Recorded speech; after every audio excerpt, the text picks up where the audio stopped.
an exceptional group of panelists who have been passionately shaping the future of India, including the MarTech segment.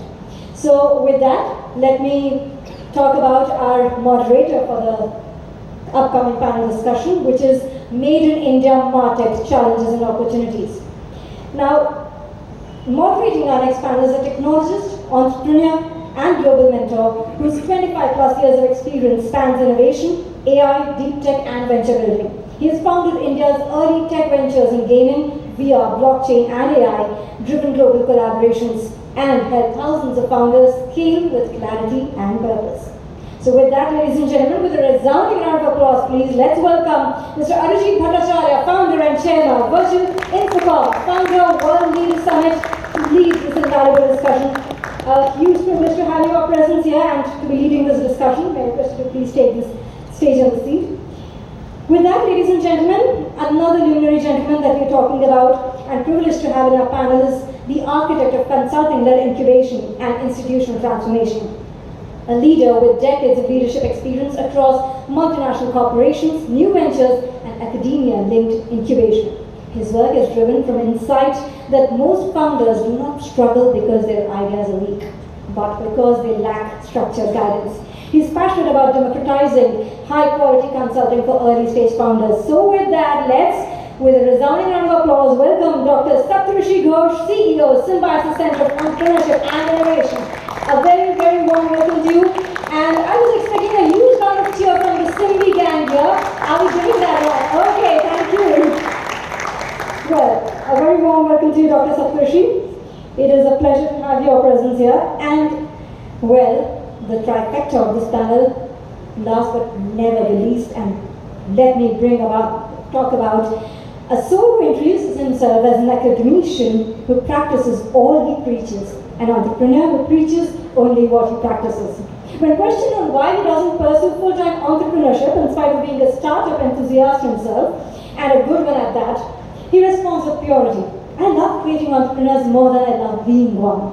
So the joy of being multiplier is incomparable. Well, that's Dr. Vinod Shastri, Director of Entrepreneurship, MIT World Peace University for you. Let's give him a resounding and a brilliant energetic round of applause. A very, very warm welcome to each one of you.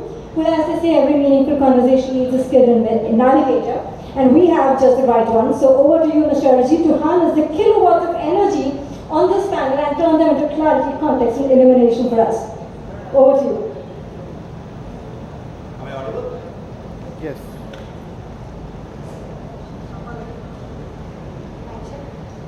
Check. Audible? Super.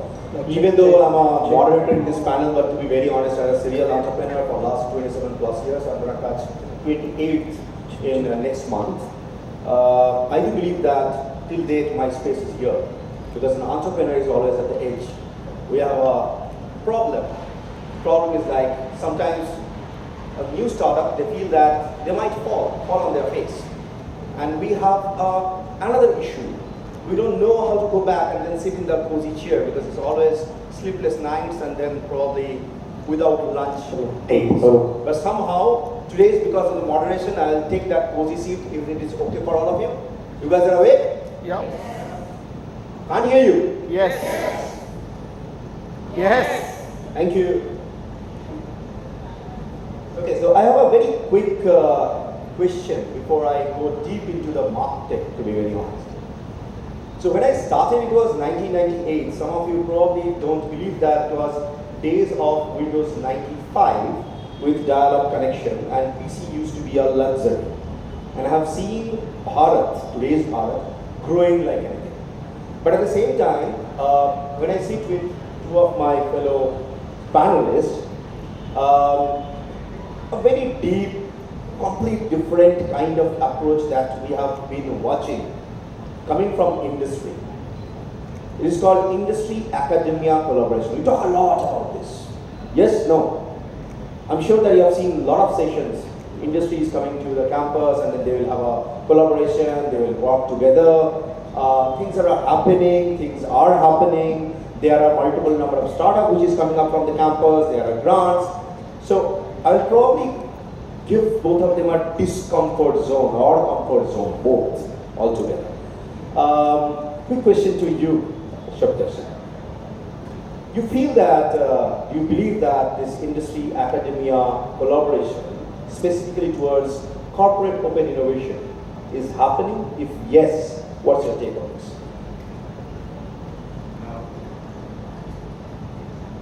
So good evening, everybody. It's a wonderful question. Thank you so much for asking this. So we all want industry-academia collaboration. Fortunately, unfortunately, we don't understand in India what exactly is industry-academia collaboration. India has close to 50,000 plus higher education institutions, and almost 95 percentile of that, when it comes to industry-academia collaboration, understand that it is all about placement services. Unfortunately, in India, placement is synonymous to higher education. We really don't care what we learn. We are there in an institution because it provides placement. If we do not get placements, then we will not go there. As simple as that. And the situation becomes even worse when it comes to top-rated institutions. And I'm talking of the II brands, the Indian institutes, right? So it even becomes worse because there is no practical innovation. What happens is basically people fight it out to reach there so that they make $1 million right there. So that's exactly how things pan out. And industry academia has reduced to what we call as placement service or quasi-placement service.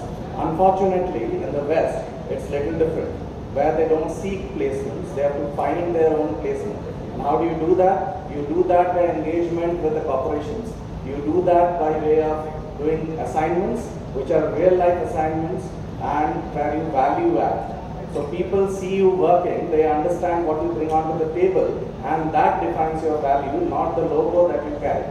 In India, we value the logo, not what we bring onto the table. And that's where the problem is. And that's where, in the name of academia industry collaborations, we might extend it to internships, which is for UG, PG students. But then these internships are again 3 to 6 months, and nothing much happens in 3 to 6 months' time.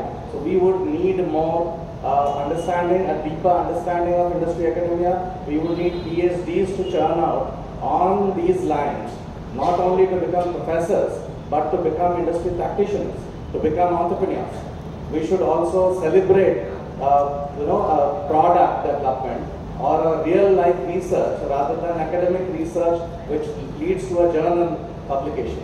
So this is where the gap is. It's a huge gap. Some institutions have taken cognizance of it and are trying to rework and realign themselves. I'm optimistic that with more and more international universities coming onto India, the situation might improve slightly, but over a period of time. Awesome. So I'll hop into my next panelist. I don't know whether I should completely support or I shouldn't support because I have a hat of moderator. Right?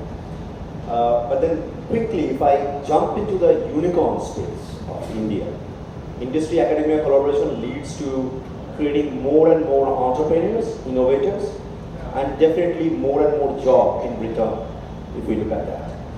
At the same time, you have been in this ecosystem for quite a long number of years, wherein you have been mentoring, guiding entrepreneurs. You are an entrepreneur yourself, along with being a professor. If I look at India, we are probably sitting in a pile of unicorns.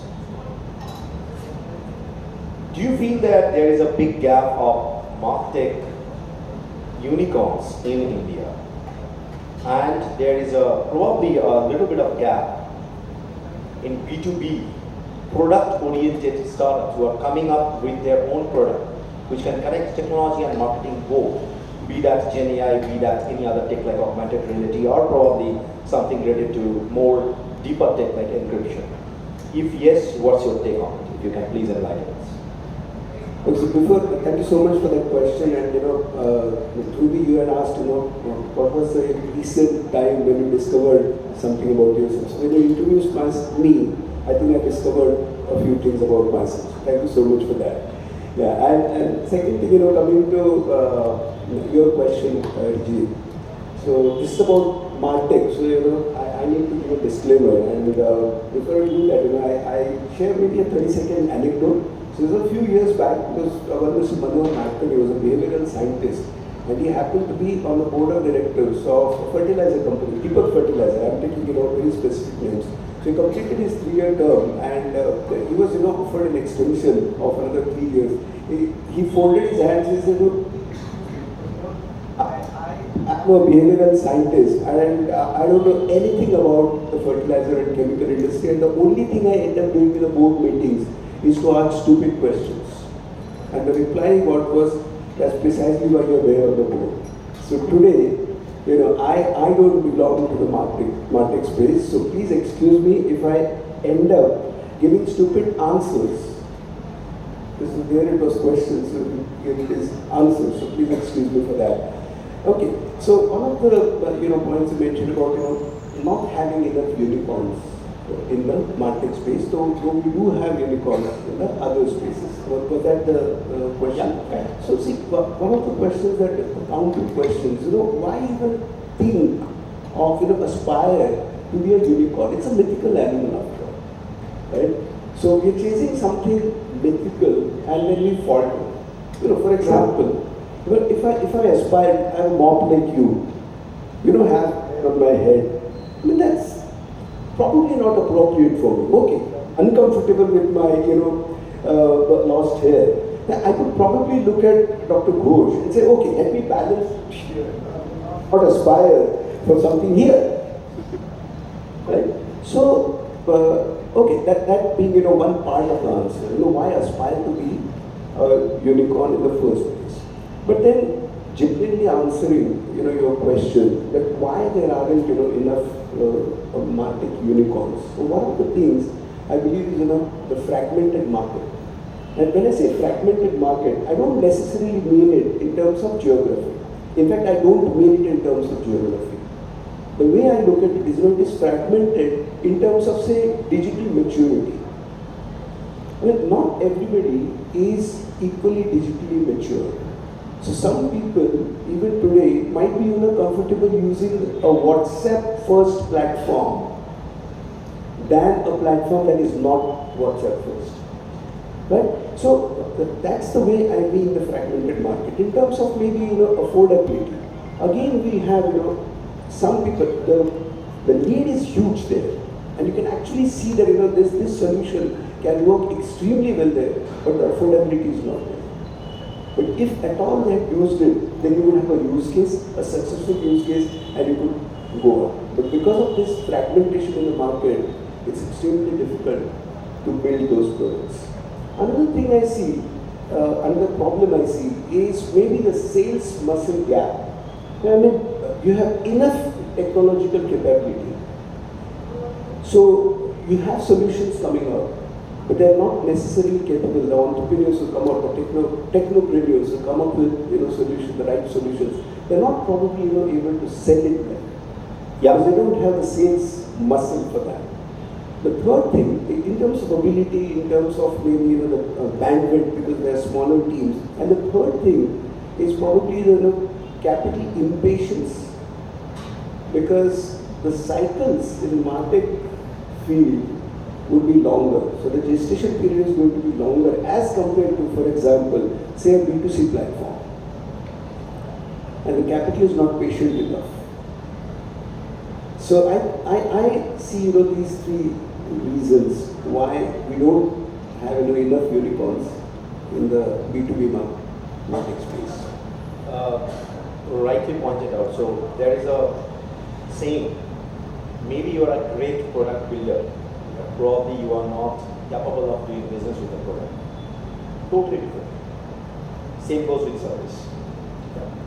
Now if I may define unicorn as unicorn irrespective of the fact their valuation game, if they are disrupting the market, probably 1 million of people are impacted with their work, consumption, service, whatever it is.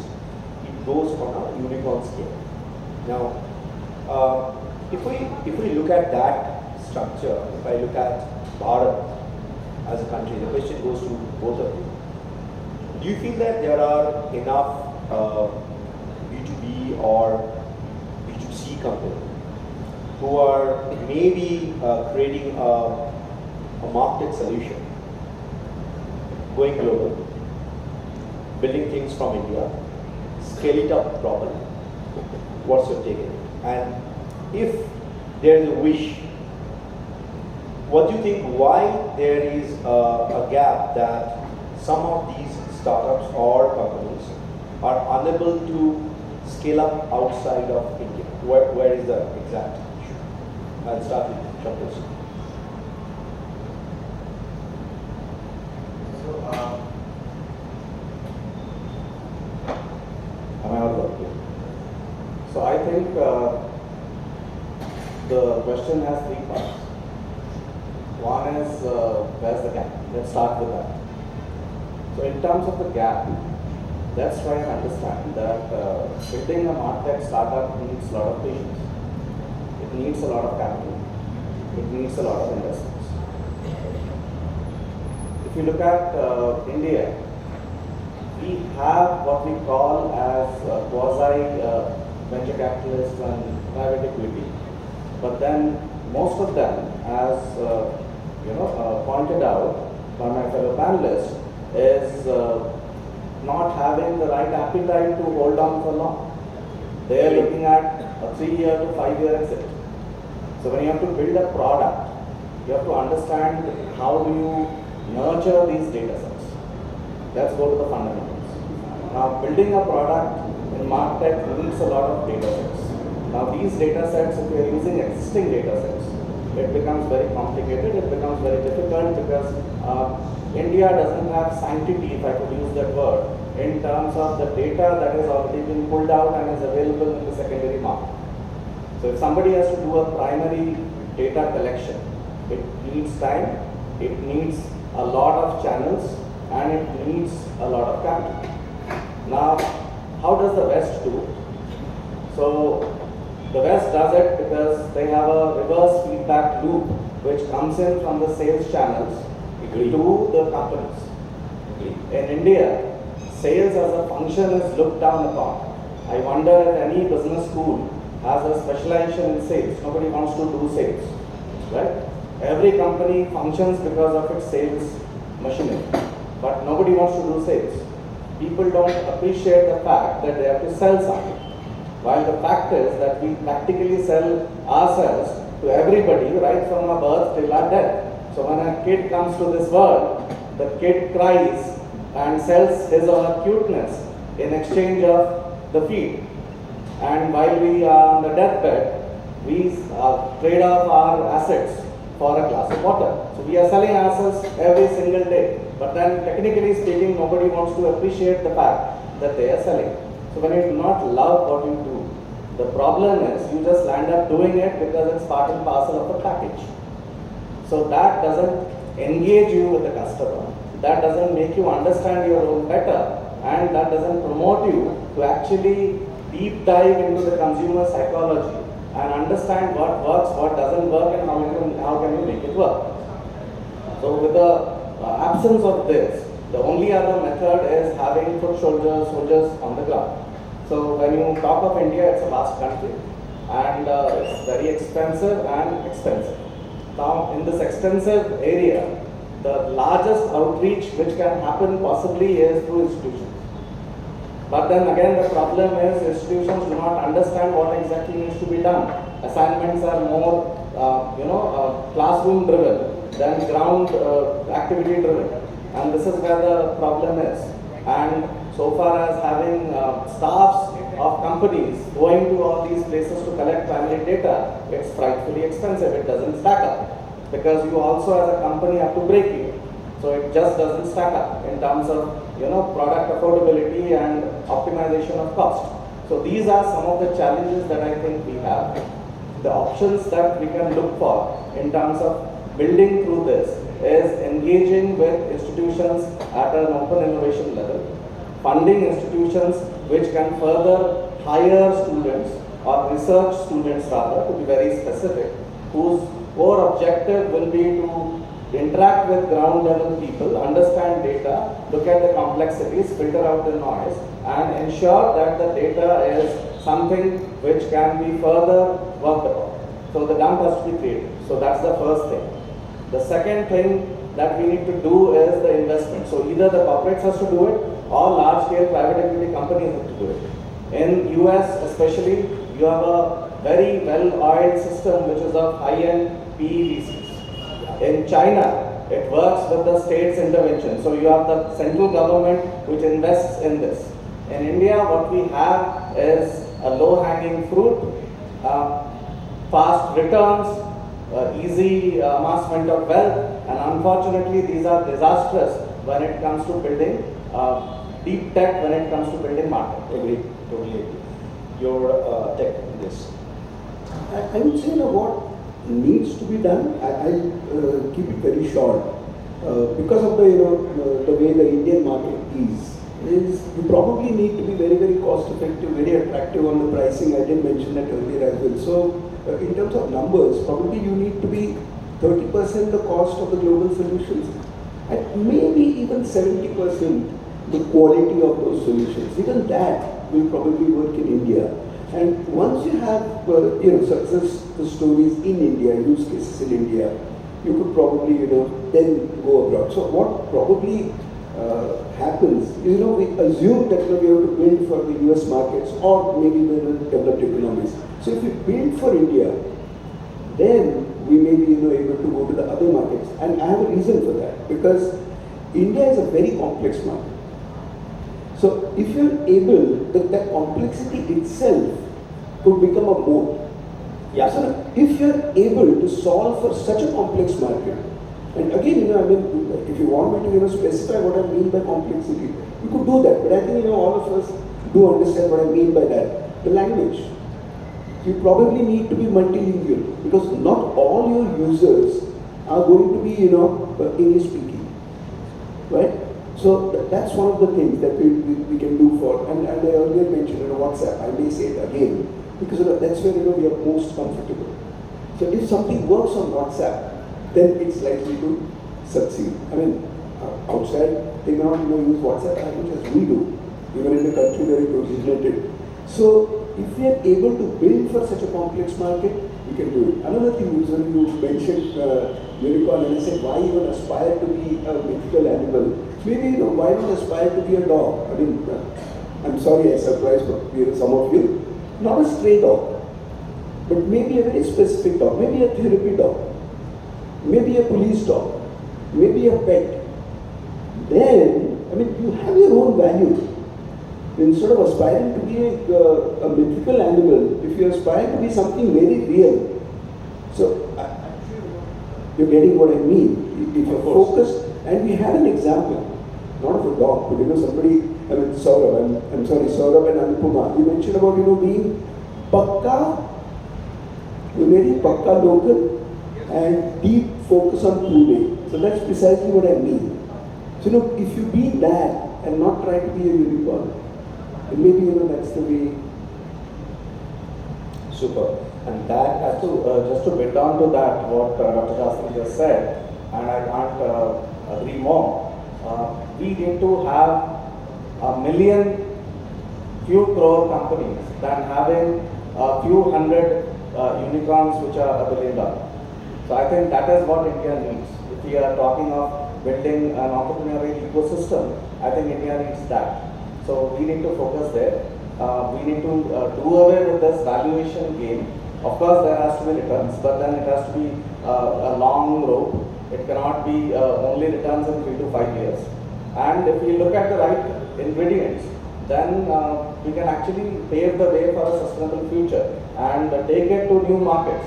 Like for example, MENA. MENA isn't very different from India. You have a lot of Indians in the MENA region. We can look at BRICS, now with the BRICS alliance coming together even more stronger these days. We can look at solving problems in multiple of these countries. So there are a lot of opportunities that Indian companies have. They have an advantage of able to communicate and speak English. They have an advantage of being more tech ready as compared to a lot of other countries. So those things are already in place.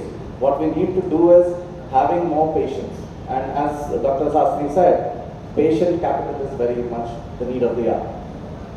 Super. And that calls for basically the stupid discussion that we are doing. English have got 26 alphabetic letters, if I'm not wrong, right? For them, everything is apple, like pineapple, wood apple, custard apple. But in other language in Russian, pineapple is actually anana. And if I go deep into that, stupid is straight, perfect, unthinkable. Did I miss something in between? People are listening? No. Did I miss something? I missed T, that's called transparency, right? And did I miss something else after that? It comes I, intelligent, and D for determined. So good to be stupid in every panel that we probably contact each other. In this stupid scenario, do you feel that government, incubators, accelerators, we call them as maybe private accelerator or maybe corporate accelerators, will be enough for our ecosystem? And do you feel that we have some incubator directly focusing on MarTech as an incubation model? Because if you don't have a technology combined with marketing, many of such unicorns we are talking about, or probably maybe a good dog we are talking about, they will never ever see the light which we usually opt out for.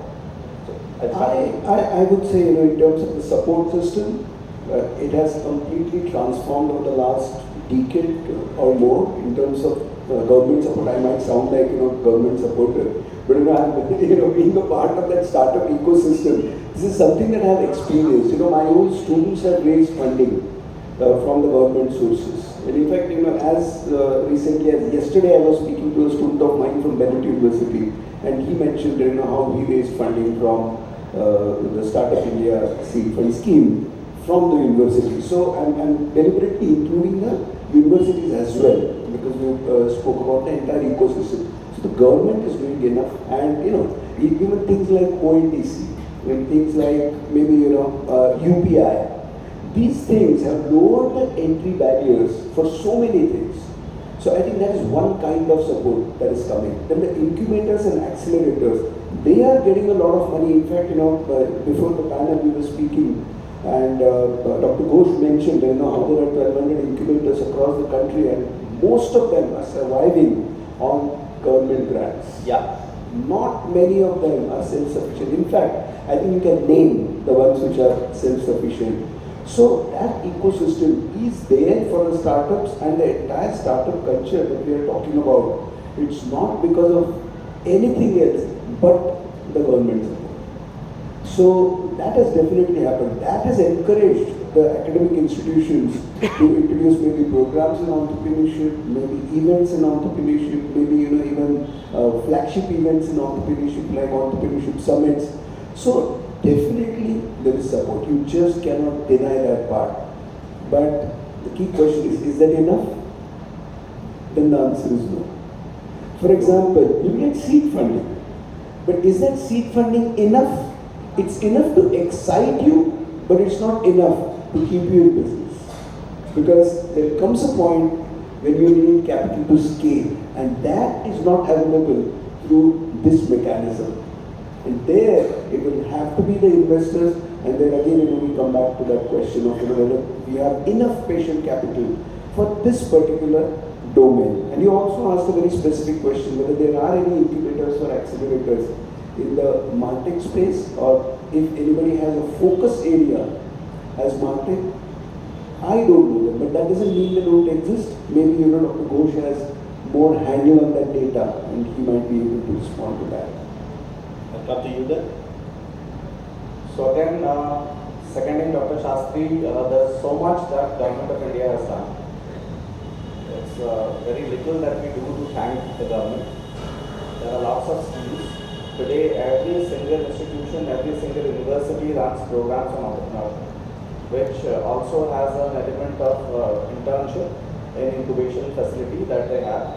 And there are lots and lots of grants which are available, both to the incubator as well as to the startups in terms of seed funding. So this is the promising part. The not so promising part is dovetailed into two aspects. One is the internal conflict of whether to teach or to do a startup. And the bigger challenge lies there, because most of the Indian ecosystem in higher education institutions is privatized. So when it comes to privatization, everybody has that sort of Damocles hanging on their head, thinking that how do I survive this, ecosystem.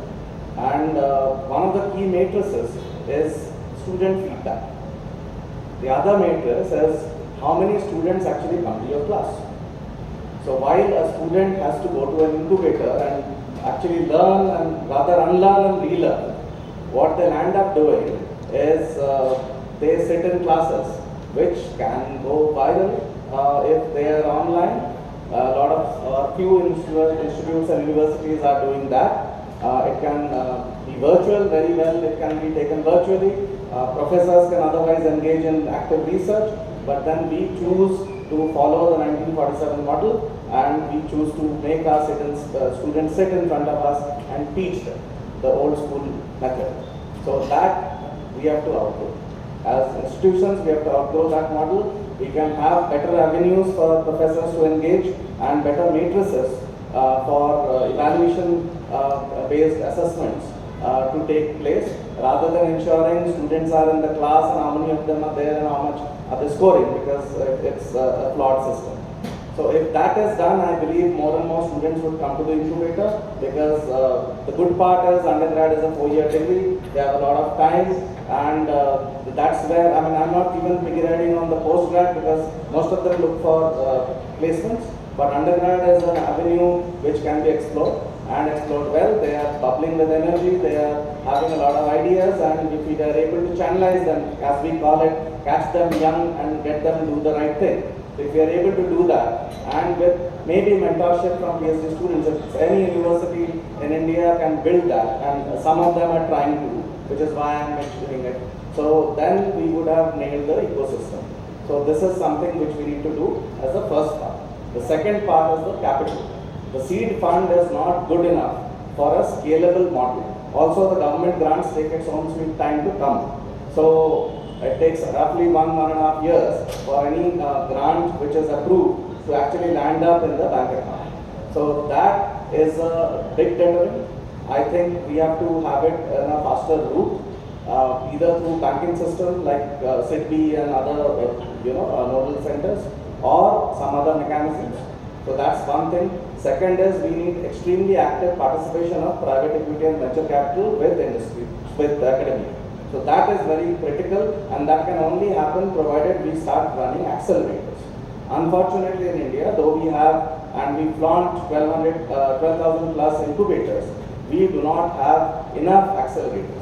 So this is the problem. We do not have enough accelerators. We need to have the right accelerators. We need to have the right industry academia connect, which would run open innovation challenges and programs, and which would have almost a day-to-day networking, interaction, and engagement with top private equity and venture capital. I think that would make a big difference in the ecosystem. Super. Just to touch upon that, we have been running co-innovate ventures as a corporate open innovation model for the last 3 years outside of India. Works amazingly well. But in Bharat, probably it's a different kind of story altogether. I'll not take much time, but I have got 2 more questions to ask both of you gentlemen. I see it's a minus running at the moment, so probably I will merge both of the questions. Yeah. So if I look at MarTech as a future prospect, quick inputs from both of you. Maybe one. Sorry, I can't give more than that time. I'm so sorry about that. What it looks like in the next 5 years down the line, where do you feel that it goes and where it can touch as an option to grow as a MarTech, as a platform going forward in the next 5 years? Question to you, I'll start with you, Chakrashi, and then maybe I will touch upon. So I'll keep it brief. Huge demographic dividend, huge opportunity, lot of potential available in the market. So definitely here to stay, needs the right focus. Super. How about you? Okay, so I would say what needs to be done. So India specific, maybe one persona, one segment, maybe one geography, the way Saurabh and Anupama are doing. So that's the way to go. And I just complete my trilogy of my unicorn responses. So don't try to be a unicorn, just try to be indispensable. You might eventually become a unicorn. There is a new concept which already started around 3 years back. People called me as a villain in the startup industry when I started saying about that. To be very honest, if you don't make money from your clients, be that you raise capital or you don't raise capital, it doesn't make any sense. Any investor will actually invest money into your business so that they can multiply it, right? Now, what would be your suggestion or advice, 3 important advice to any startup who are starting their venture on the market space and probably can grow it within next 3 years? I will start with you. 3. I'll just give one. Maybe don't try to sell features, because that's what when you try to build such platforms, you're talking about features. We offer this, we offer that. So I think please don't try to sell features. Customers buy benefits, so try to sell outcomes. I think that would be my last word.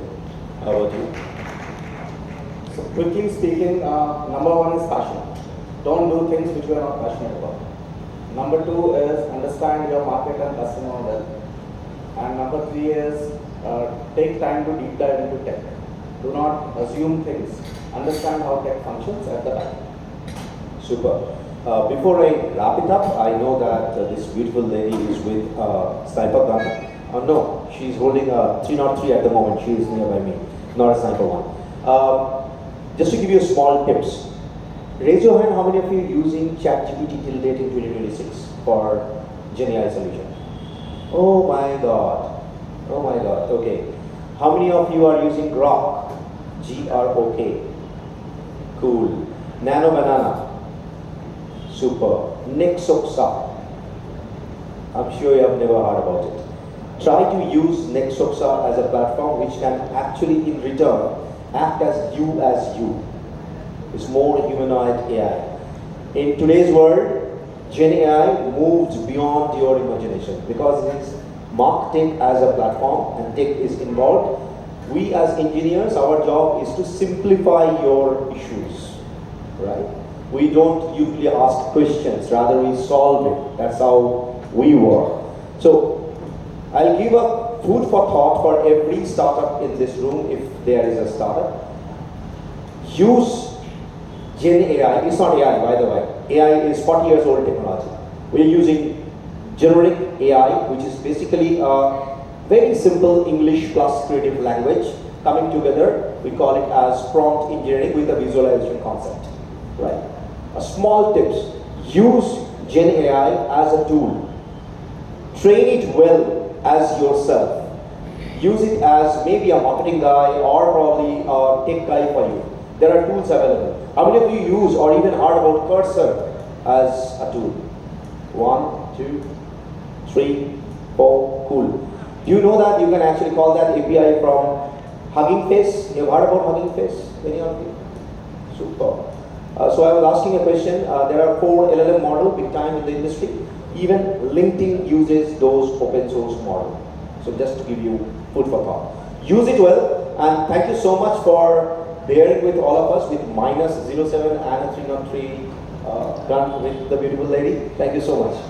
Thank you so much, Arijit, for wonderful moderating the panel. And yes, we are a little short on time because we have a couple of other sessions lined up. So with that, first of all, may I individually thank each one of you and request Arijit to please, on behalf of all of us, present a small token of gratitude for our wonderful, wonderful panelists. May I request the team to bring the tokens. And yes, a round of applause. I think this was probably the most value-adding session in terms of both philosophically, business-wise, market-wise, career-wise. So the nuggets of wisdom that we have received right now are invaluable, and we have them to thank for. And may I now request Mr. Saurabh Khatri, partner, both Arasti, to please, on behalf of all of us, present a small token of our gratitude to Arijit. Thank you so much. This panel has also redefined the ambition of a unicorn for us, and seed funding, the significance of it. we are capturing this moment in time for us and just the right position for photos. Thank you so much for this brilliant panel, and thank you, Saurabh, for doing the honors for us.